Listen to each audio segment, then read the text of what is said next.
روسی وزارت خارجہ کی ترجمان ماریا زخاروا نے اپنے ہفتہ وار بریفنگ میں یوکرین، فلسطین سمیت دیگر اہم ایشوز پر تفصیلی بریفنگ دی اور صحافیوں کے سوالات کے جوابات دیے۔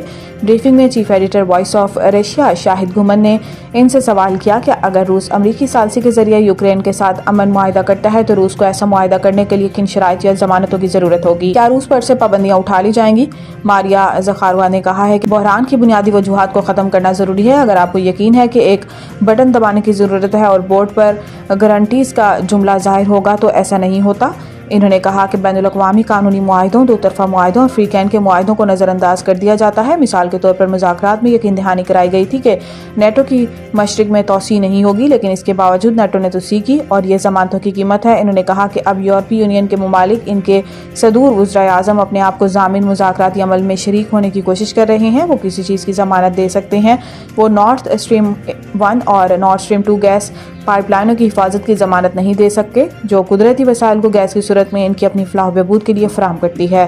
وہ اپنی توانائی کی فلاح و بہبود کی حفاظت کی ضمانت نہیں دے سکے۔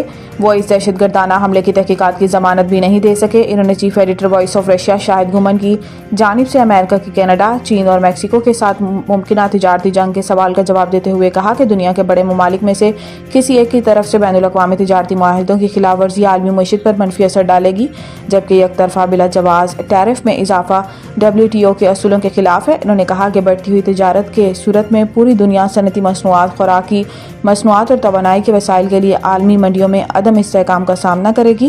ماریا زخاروا نے مزید کہا کہ ہم شمالی امریکہ کی منڈی پر کم انحصار کرتے ہیں کیونکہ ہم نے اپنی اجناس کو دوست ممالک تک پہنچایا ہے۔ اس سب میں روس مخالف پابندیوں نے اہم کردار ادا کیا۔